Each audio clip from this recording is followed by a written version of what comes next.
Vamos con nuestro segundo invitado que también nos acompaña en nuestros estudios, el doctor Pedro Donoso, abogado, consultor político, director ejecutivo de ICARE. ¿Cómo está, doctor Donoso? Qué gusto tenerla acá en vivo y en directo. Bienvenido. Les saludamos a Alexis Moncayo, quien le habla, Licenia Espinel. El presidente de la República está próximo a cumplir los 3 meses y le ha ido bastante bien en el sentido que ha podido conseguir lo que se ha propuesto. Aprobado sus leyes económicas urgentes, nos incrementó el impuesto al valor agregado IVA, pero paralelamente ha tenido problemas en el ámbito internacional, este conflicto en el que también nos ha metido con Rusia. Pero en términos generales, ¿qué evaluación se debe hacer de su gestión? Este asunto del conflicto armado interno, al parecer, al menos esa es la sensación que se entiende en la ciudadanía, le está generando réditos políticos. ¿Qué evaluación desde el análisis que usted realiza tiene al respecto? Bueno, gracias por la invitación. Buen día. Creo que es importantísimo para que esto no sea una opinión subjetiva ir a los números, digamos, ¿no? Es decir, a mí siempre los números me ayudan a objetivizar el análisis, si no, esto es una opinión y a nadie le importa mi opinión, sino finalmente el análisis, ¿no es cierto? Hay una encuesta de perfiles de opinión realizada los últimos días de enero que es bastante interesante, ¿no? Y esa encuesta primero ratifica lo que varias encuestas están diciendo, ¿no es cierto? Que Daniel Noboa tiene unos números altísimos en 3 ámbitos, ¿no es cierto? Credibilidad, valoración positiva de gestión e imagen, ¿no? Sin embargo, una encuesta no puede ser de solo una pregunta, es decir, tienes que entender el contexto, tienes que hacer otro tipo de preguntas que lo hace esta encuesta, ¿no?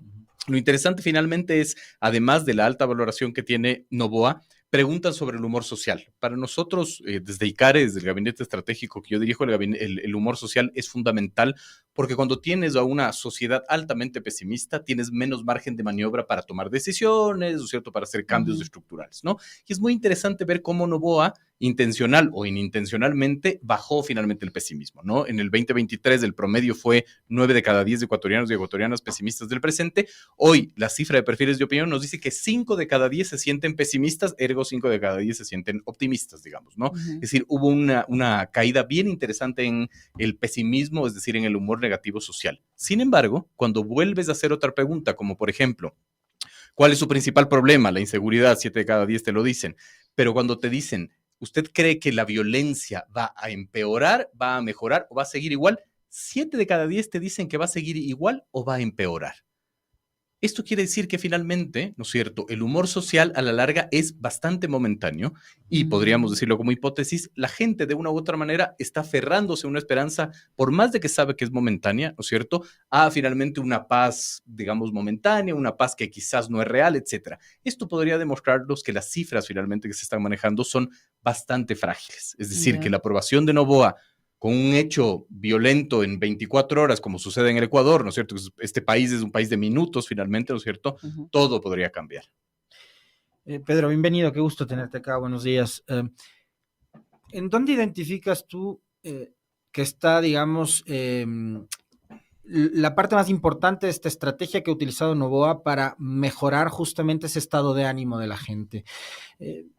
Quizás su forma de comunicar, no es un hombre de discursos largos ni de cosas como muy elaboradas, a lo que hemos estado acostumbrados antes con, digamos, actores políticos que siempre han estado muy pendientes de justamente de la solemnidad de los hechos. A Noboa parece que son a ratos hasta como que le incomodan, ¿no? Discursos en la entrega de credenciales, en su posesión, de 6, 7 minutos.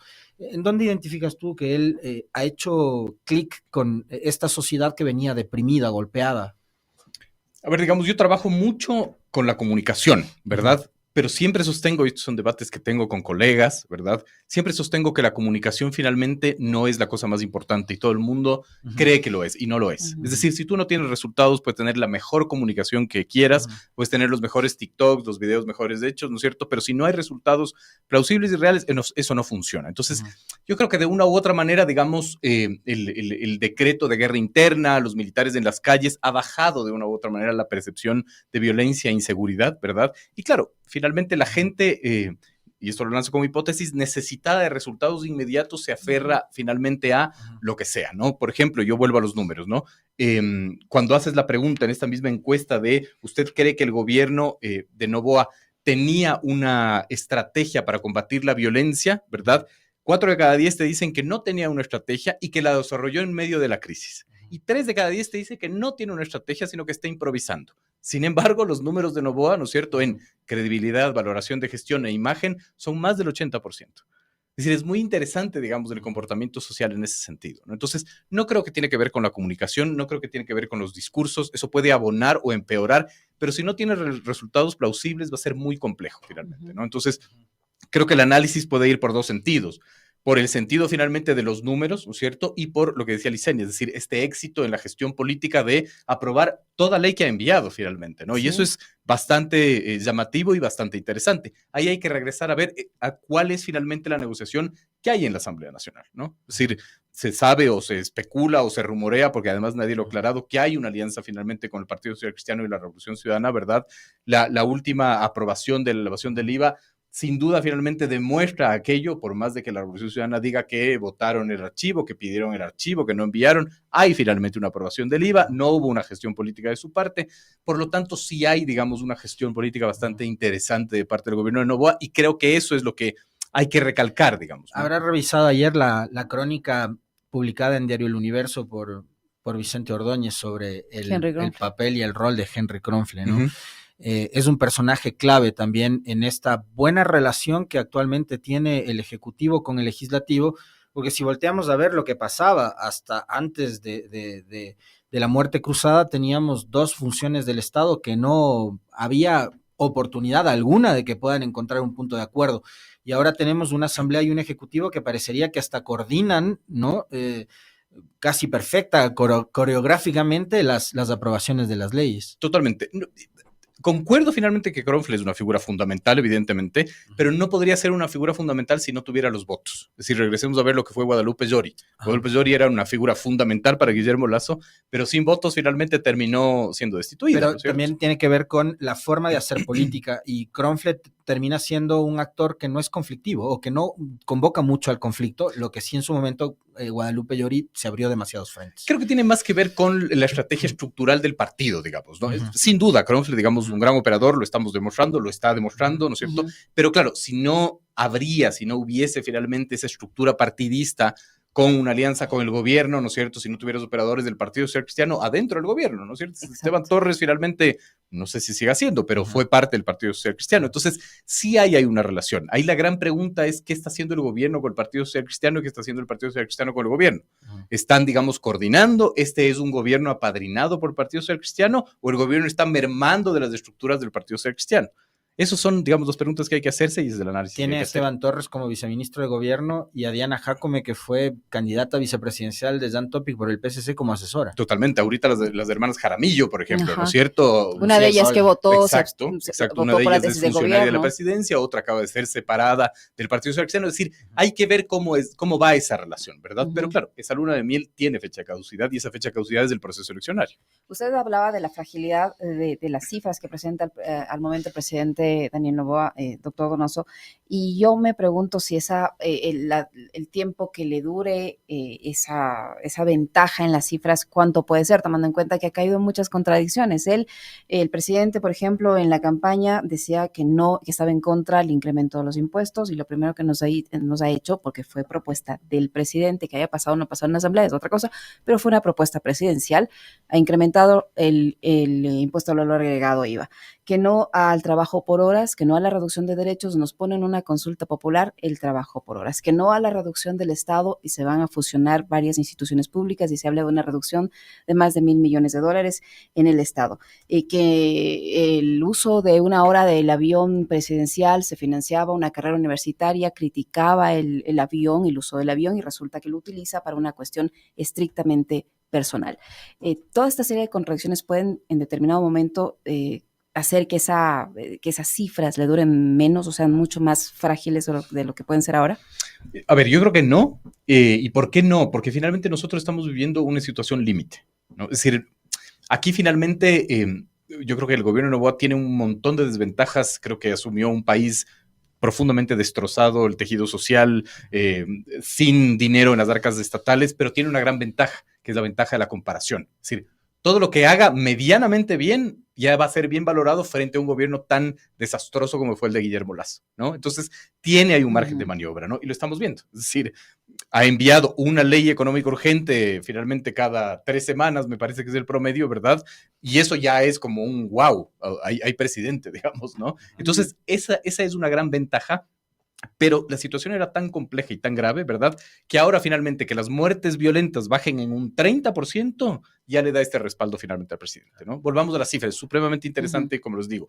80% de credibilidad, 80% de valoración de gestión positiva y 80% de, digamos, buena imagen. Sin embargo, en la misma encuesta, cuando preguntas, ¿usted está de acuerdo con el alza del IVA? 6 de cada 10 te dicen que no y 8 de cada 10 te dicen que le va a afectar.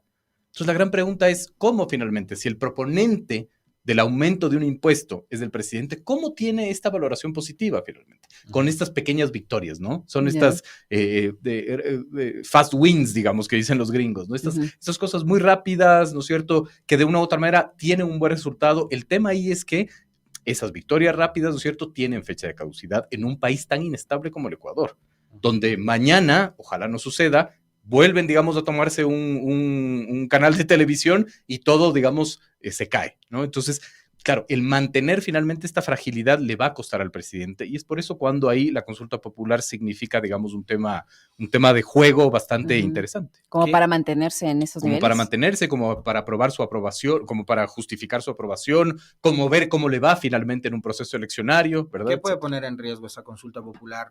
Considerando que Noboa tiene ahora, no sé si llamarlo un capital político importante, porque finalmente hay un 52% de gente que votó por él y que ese 52% quizás podría incrementarse tomando en cuenta los niveles de popularidad, pero ahora mismo tiene un capital, Noboa.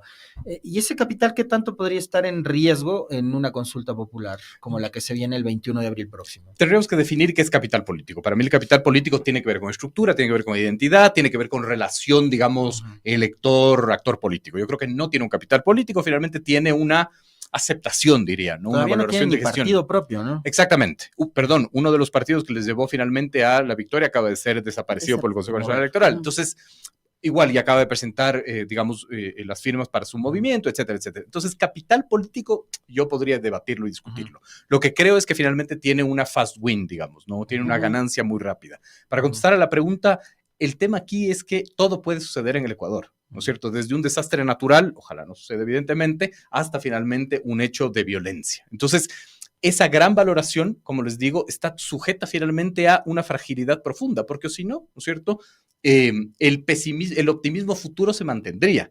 Es decir, si es real no digo que no sea real, pero si finalmente, digamos, la gente en verdad está optimista, ¿no es cierto? Cuando le pregunto, ¿usted cree que su situación o la situación que más le preocupa a usted, la violencia y la inseguridad, va a mejorar? La lógica es que te dijera que sí, finalmente. Te está diciendo que no. Que por lo pronto, hoy, ¿no es cierto? Jueves, no sé qué fecha es, perdón, 15. Jueves 15, ¿verdad? Hoy estamos bien, pero mañana no sé si estaremos bien. Es decir, es un optimismo bastante frágil y esa es una situación muy, muy interesante en un país donde todo puede suceder, ¿no? Es decir, sabemos que finalmente será a finales de abril la consulta popular, ¿no es cierto? De acuerdo a perfiles de opinión. Y este es un factor muy interesante. El 70% de los consultados conocen de la consulta popular, si saben que hay un llamado a consulta popular, cosa totalmente distinta a la consulta popular de Lasso. Faltando 3 días, recuerdo yo, una misma encuesta de perfiles de opinión, en esa consulta, el 70% de la gente no sabía que iba a haber una consulta popular. Ahí tienes el primer factor interesante. O sea, saben que va a haber una consulta, pero ¿se habrán enterado del contenido de esa consulta? Ahora, como esta es una encuesta de finales de enero, donde aún no estaban validadas las preguntas por la Corte Constitucional, hay varias preguntas consultadas en esta encuesta. Todas las preguntas, ¿no es cierto?, tienen una intención de voto mayor del 90%. Mayor del 90%, 9 de cada 10 van a votar sí, salvo la pregunta del trabajo por horas, que tiene una menor valoración, pero que está entre 50 y 60%, ¿no? Es decir, por lo pronto, todas las preguntas que Daniel Noboa plantee en la consulta popular, hoy, jueves 15, como les digo, tendrá finalmente, de acuerdo a esta encuesta, una votación positiva. Hay que ver qué es lo que sucede a futuro. Y en ese escenario, Pedro, ¿cómo ves la relación y las condiciones, además, de las otras organizaciones políticas con respecto de lo que podría suceder en el 2025? Recordemos que también ya hay fecha para la elección presidencial, me parece que va a ser el 9 de febrero del próximo año, con, digamos, unas unos protagonismos locales interesantes, lo que pasa en Quito, en Pichincha, en Guayaquil, en Guayas, lo que pasa en Azuay con J. Zoret y algunas otras localidades, y lo que podría ser la elección presidencial con un aspirante a la reelección muy fuerte como es Noboa y lo que podría suceder con el resto de organizaciones también. Nebot hemos escuchado que ha dicho que va a insistir probablemente en que Topic nuevamente sea su candidato. Ayer la crónica está interesante de la que citaba yo de Diario El Universo del colega Vicente Ordóñez hablaba de que Kronfle estaría trabajando y apoyando por una posible reelección de Noboa, siendo parte del Partido Social Cristiano. ¿Cómo ves ese escenario político? Es interesante porque hay dos factores, ¿no es cierto? El primero es cómo está configurado el mapa de poder ahora con respecto al tema de los gobiernos locales, ¿no? Cuando nosotros hacemos un análisis de cómo está configurado el mapa político y el mapa de poder ahora, tienes la parte institucional y la parte no institucional, decimos nosotros, ¿no? La periferia, no lo digo despectivamente, pero la periferia, en donde, por ejemplo, están los movimientos sociales, ¿no es cierto? Que son las fuerzas legítimas y legitimadas, ¿no es cierto? La CONAIE ya anunció una movilización, sin embargo, después dijo que no va a estar Leonidas Dice, es decir, bastante errática, ¿verdad? Y cuando tienes movimientos sociales que pueden tumbar un gobierno bastante errático, tienes una ventaja, ¿no es cierto? De ahí tienes a lo no legítimo, que es, digamos, los grupos terroristas, ¿no es cierto? Los grupos delincuenciales que nos están marcando la agenda del país por lo pronto. Es decir, nosotros tenemos toque de queda porque la violencia está marcado a la agenda, ¿verdad? Pero de ahí tienes este mapa de poder que nosotros siempre lo dividimos en tres, ¿no es cierto? El ejecutivo, ¿verdad? Con estos números frágiles, con una, no sé si evidente, pero con una supuesta soledad del poder, por ejemplo, no es un actor pesado en la disputa política por la justicia, por ejemplo, ¿no? Porque el Ecuador siempre está en guerra interfunciones, ese es un escenario real, ¿verdad? El 2023 fue una guerra interfunciones diarias, y la justicia siempre está, digamos, en disputa finalmente. Oye, esa disputa le está dando el bloque de Construye alrededor de este debate en torno a las reformas al COIP. Que son acciones mínimas, pero lo que yo me refiero finalmente es la desinstitucionalización preocupante. Perdón, este país tiene a las dos instituciones de la justicia pero con figuras encargadas. Claro. O sea, cosa que en los últimos 2 años ha sido usual en el Ecuador. En la justicia, porque hemos tenido Contraloría encargada. Además, eso es lo que me refiero. Es decir, Defensoría del Pueblo. Exactamente. Encargada. Consejo Nacional Electoral con vocales, digamos, prorrogados, porque debían haber sido renovados, etc. Es decir, el Ecuador pasa por una desinstitucionalización profunda, porque a la larga, ¿no es cierto?, tienes autoridades encargadas. ¿Y por qué es esto importante? Porque el momento que tú ejerces un control, no es lo mismo que sea una autoridad encargada al que no lo seas. No hablo jurídicamente, hablo políticamente, finalmente, ¿no? Entonces, en ese mapa de poder tienes a un Daniel Noboa con cifras frágiles, sin embargo positivas, ¿verdad? Con ventaja. Tienes a una Revolución Ciudadana, ¿verdad? Con bastante ventaja en el ámbito de lo local. Sin embargo, no hay que olvidar finalmente que las autoridades locales dependen del presupuesto general del Estado. Claro. Es decir, digamos, si el gobierno cierra la llave, porque además la Revolución Ciudadana construyó ese andamiaje, ¿no? Entonces, digamos, el Ejecutivo tiene esa posibilidad finalmente, ¿no? Habrá que ver cuál es la tensión que se genera sobre eso. El Partido Social Cristiano, de lo que entendemos, con una interesante mayoría en el Consejo de Participación Ciudadana, por lo tanto, ahí tiene, digamos, una incidencia política y evidentemente conduciendo la Asamblea. Es decir, hay toda esa configuración del mapa de poder, ¿verdad? Y claro, es clave para entender el 2025. Pero hoy por hoy es muy difícil leer el 2025, porque no sabemos qué a la larga puede suceder finalmente, ¿no? Es decir, siguen estando, digamos, las autoridades seccionales en ejercicio del poder, es decir, va a ser como muy difícil que sean actores políticos activos, habrá que ver cómo se engancha finalmente eso a la campaña. Yo era de la idea siempre, y lo sostenía siempre, de que quien tiene finalmente la mayoría en gobiernos locales se le hace más fácil hacer una campaña nacional. Vimos que no, Luisa perdió finalmente igual. Entonces, todo está en disputa otra vez finalmente, lo que es parte de la entropía política de este país. Ahora, esta buena relación que tiene ahora mismo la Asamblea con el gobierno le ha generado también mejores cifras a la Asamblea Nacional. ¿Le convendría a la Asamblea continuar con esta lógica de aprobarle al presidente todo lo que proponga o al menos no ponerse de forma tan velada hasta que él termine su gestión para mantener esas cifras? Depende qué se está discutiendo. Es decir, no tengo cifras evidentemente de lo que voy a decir, pero creo que a la gente le hubiera gustado que la Asamblea no apruebe la subida del IVA. Es decir, la aprobación de una ley no garantiza que la Asamblea mejore en sus números finalmente, ¿no? Yo creo que eso está ligado más al tema de la calificación y al humor social. Es decir, bajas del pesimismo, empiezas de una u otra manera a ver y a creer un poco más en el Estado. Esa es otra cifra que me olvidaba de mencionarles, que es clave. Siempre Perfiles de Opinión pregunta, ¿usted cree en el Estado finalmente? Durante el 2023 el promedio fue 2 de cada 10 creían en el Estado. Hoy esa cifra ha mejorado, está en 5 de cada 10. Es decir, vas teniendo, digamos, una transformación ahí en el humor social. Yo creo que mucho depende de eso, ¿no? Pero la valoración de la asamblea siempre va a ser igual frágil, porque a la larga es donde se reúne finalmente la gran discusión política, ¿no? Todas las asambleas en el mundo tienen bajos niveles de aceptación. Concluyo de lo que te escucho, Pedro, con respecto de, por ejemplo, ahora los números de la asamblea, como también los números que exhibe Noboa, y por lo que decías tú, que el Ecuador es un país de minutos, termina siendo todo demasiado coyuntural, y la coyuntura nos va arrastrando. Tú decías acertadísimamente hace un momento, puede haber, ojalá y no, un desastre natural y cambia la percepción de todo. Ahora, digamos, esta intervención de los militares, el control de las cárceles, esta percepción que nos da de seguridad del gobierno, me parece que era lo que tenía que hacer, lo que no venía haciendo el gobierno anterior, lo que dejó de hacer el gobierno anterior, y nos crea una ilusión de que sí se podía y de que sí se lo está haciendo. El tema es cuánto tiempo esto se puede sostener. Y por ejemplo, ahí me llama poderosamente la atención que manejen tan buenas cifras y que no se mencione, por ejemplo, la fuga de Fito y la fuga de Colompico, y que eso sea algo que no le afecta al gobierno de Noboa. Yo te apuesto que si Fito se le fugaba a Lasso pasaba del 12% al 0%, pero con Noboa no ocurre eso, ¿no? Y la gente ya no tiene en la memoria las fugas de estos dos criminales. Porque a lo largo, digamos, estas siguen siendo discusiones, esto no tengo evidencia científica, pero digamos, lo lanzo como hipótesis, siguen siendo discusiones nuestras, digamos, ¿no? De la gente que exactamente, digamos. De una u otra manera, a la gente lo que le está importando finalmente es que no le roben cuando sale, ¿no es cierto? Que no le maten cuando sale, y que a la larga pueda tener de una u otra manera trabajo, ¿no es cierto? Es decir, que mejore su situación económica, que es un tema también bastante complejo, ¿no? Creo que estos temas de Fito, si no es Fito, si es Fito, etcétera, etcétera, creo que es una discusión a la larga que si bien tiene que ver con la estructura, con la política pública, con la realidad política, creo que no permea finalmente, yo creo que en la ciudadanía, ¿no? Pero esas necesidades que usted dice, por ejemplo, que no le roben, que tenga trabajo, ¿se están cumpliendo? Yo creo que sí, finalmente por eso la valoración positiva, porque las muertes violentas han bajado, pero sigue siendo percepción. Yo recuerdo que hace muchísimos años un ministro de gobierno de Correa dijo que el tema de la inseguridad y la violencia es percepción.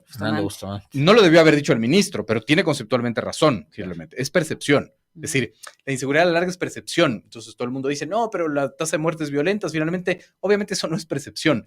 Pero la inseguridad... si uno va a los barrios de Guayaquil, a los peligrosos, continúan matándose. Absolutamente. Las muertes violentas ha bajado, en la evidentemente. Floresta, ¿dónde estamos? Vamos a la esquina, pasa la moto en contravía y nos roba, y continúan robándonos. De acuerdo. Pero finalmente, digamos, las muertes violentas sí han bajado. El hecho de tener militares de las calles cambia la percepción. No sé si tiene eficacia y eficiencia en los resultados, no lo sé, no tengo acceso a los números finalmente, pero sí cambia tu percepción, y eso a la larga sí puede tener algún tipo de, digamos, incidencia. Yo creo que la tiene, ¿no es cierto?, en la valoración de Noboa, pero sigue siendo una valoración muy frágil finalmente, porque estructuralmente, primero, no puedes mantener siempre a los militares de las calles, ¿no es cierto? Y segundo, cuando ya superes este bache, la gente de una u otra manera va a empezar a tener nuevas exigencias, ¿no? Ok, gracias, ya, no me matan, pero ahora quiero tener trabajo finalmente, ¿no? No me matan y ahora quiero que el sueldo me alcance. Es decir, por eso digo, es muy frágil finalmente lo que se está construyendo. Si no hay cambios estructurales, si a la larga no tienes ahí una presencia política, simbólica y física del Estado, va a ser muy complejo. Ese es un riesgo que corre el gobierno de Noboa al convertirse en este momento en un gobierno monotemático, Pedro. Sí. Y a ver, estamos hablando de seguridad. Hemos hablado de seguridad, no sé, el 70% de la entrevista, por ejemplo. Pero el ejercicio del gobierno también es dar educación, dar salud, cumplir con sus ofertas de campaña, subir las pensiones jubilares, dar el desayuno escolar. Dijo que iba a dar un almuerzo escolar, vamos a ver si cumple. Dotar de medicinas a los hospitales. ¿Qué va a pasar cuando ya, digamos, a Noboa le digan, vea, presidente, o sea, es que el Ecuador es más que la seguridad? Sí, totalmente. ¿Qué va a pasar ahí? O que al jubilado le den las $450 o $465. Totalmente. Yo creo que a la larga, digamos, va a haber un escrutinio social mucho más profundo, siempre y cuando haya algún tipo de liderazgo que te conduzca a aquello, finalmente, ¿no? Los movimientos sociales podrían ser uno de ellos. Sin embargo, con la situación de violencia, ¿verdad? Tienes neutralizados los movimientos sociales. Yo no sé si lo hizo a propósito o no me atrevería a hacer ese juicio de valor, pero a la larga ves que los movimientos sociales ahorita no pueden salir a reclamar por el aumento del IVA. Pueden hacerlo finalmente, pero no van a tener la legitimidad de hacerlo. Hay estado de excepción. Hay estado de excepción, finalmente. Sales a protestar, te meten preso. Y lo dijo Noboa suelto de huesos. Él dijo finalmente que salgan, pero se van a encontrar con los militares, digamos, ¿no? Es decir, hay otra sensación, estamos viviendo en una situación límite finalmente, y esa situación límite cambia las estructuras y sobre todo cambia quién marca el orden finalmente. Ese es el precio que tienes que pagar cuando militarizas el conflicto. Independientemente de que estés de acuerdo o no, digamos, ¿no? Hay un precio que tienes que pagar y ese a la larga es el precio que tienes que pagar. Usted hablaba de liderazgos. Mira, hay cifras de personas que puedan representar los liderazgos con miras al 2025, que está ya prácticamente a la vuelta, con un presidente que posiblemente se presente a la reelección. ¿Quién le va a hacer competencia o él tiene ya de por sí una ventaja acumulada con la que podría ganar? Hay cosas distintas, ¿no es cierto? Una cosa es liderazgo electoral, si podríamos decir así, otra cosa es liderazgo social o político, ¿no es cierto? Es decir, todo depende de finalmente, qué sé yo, si Leonidas Diza, por poner un ejemplo, puede tomar la batuta de una oposición, ¿no es cierto?, más desarrollada al gobierno nacional, ¿no? Es decir, oponerse a la consulta popular trabajo por hora, etcétera, etcétera, etcétera, ¿no? Con respecto al tema electoral, creo que es muy pronto, aún no se divisa muchas cosas, ¿verdad? Todo puede suceder, como siempre en el Ecuador, pero finalmente, claro, estamos viendo estos intentos que son bastante simpáticos también, ¿no? Es decir, este anuncio de, por ejemplo, Rabascal, ¿verdad? De decir, bueno, yo me lanzo a la presidencia de la República y tengo el apoyo de los movimientos sociales, y nunca nos dice cuáles movimientos sociales, digamos, ¿no? Como caja de mensajes, está en la narrativa, todo bien, pero finalmente, claro, otra vez no estamos viendo propuestas de estructuras, ¿no es cierto?, estructuras partidistas, políticas, sino, digamos, estos liderazgos que aparecen finalmente cada 4 años, en este caso cada año y medio. Y ahí es inevitable preguntarte sobre la figura de Correa. Hay quienes son muy críticos con Correa y lo ven ahora como una figura que puede terminar, digamos, por su fortaleza, porque es un líder que, digamos, es probablemente el líder político más conocido en todo el país. El alcance nacional que tiene Correa probablemente ahora sea solo disputado por Noboa, ya no sé si por Issa como era antes, muy de lejos capaz. Pero ¿cómo ves a Correa en el escenario político? Y de paso también preguntarte tu opinión con respecto de esta suerte de roces en el ámbito de la comunicación política que hubo en los últimos días entre Noboa y Correa con respecto de que si es un tipo, no es un tipo brillante, y el otro que le responde que si es handsome, no es handsome, y todo ese show que armaron. Digamos que yo soy muy malo enfocándome en la anécdota, a mí me gusta leer los fenómenos. Digamos, a mí, ¿no?, lo de la anécdota queda ahí. Exacto. Pero quiero saber. Pero la anécdota alimenta el fenómeno finalmente, ¿no? Yo creo que Correa está profundamente perdido, es decir, no entiende lo que está sucediendo, ¿no es cierto? Virulento finalmente en una red social que no aporta en nada, pero además no entiende. Yo creo que no entiende finalmente, a ella me van a sacar la madre los seguidores de Pichincha Universal, pero no creo que entiende, ¿verdad? El momento que se está viviendo. ¿A qué me refiero? A que hay esta hipótesis que a mí me gusta mucho, ¿no es cierto? Que es qué se definió o qué definió en la segunda vuelta última, finalmente, entre Noboa y González. Y lo que se definió es este clivaje entre lo nuevo y lo viejo, ¿no? Entonces, cuando tú traduces eso, por ejemplo, a la discusión de la Asamblea, mientras el correísmo quieres llevar a la fiscal general, con razón o sin razón, no importa, a un juicio político, eso es lo viejo, finalmente, porque no resuelve los problemas de la gente, ¿no? Sin embargo, ves, por ejemplo, a un asambleísta, la asambleísta Noriega, de la Revolución Ciudadana, que te plantea, por ejemplo, una ley para, resolver el tema de las deudas de los estudiantes universitarios. Eso es lo nuevo. ¿Qué quiero decir con esto? Que la lógica finalmente de lo nuevo y lo viejo son dinámicas que están presentes. Y lo viejo siempre se va a enfrascar en las disputas que a la gente no entiende, que no le sirven, que pueden ser importantes, digamos, para la toma del poder, conceptualmente hablando. Eso es otra discusión. Pero es fácil ponerlo en un papel y decir, ven, eso es lo viejo. Querer destituir a la fiscal con razón o sin razón, eso es lo viejo, ¿verdad? Proponer finalmente cosas, eso es lo nuevo. Entonces, claro, no se está entendiendo que eso es lo que se está disputando ahora, finalmente, ¿no? Es decir, esta discusión entre lo nuevo y lo viejo, las soluciones finalmente a la gente. ¿Qué propongo? ¿Qué hago? ¿Cómo soluciono finalmente? No, yo creo que no se está entendiendo desde las filas de la Revolución Ciudadana, y ese sí es un problema grave. Interesante. Muchísimas gracias, doctor Donoso. Siempre un gusto tenerle en nuestro espacio. Muy gentil. Encantado. 8:47.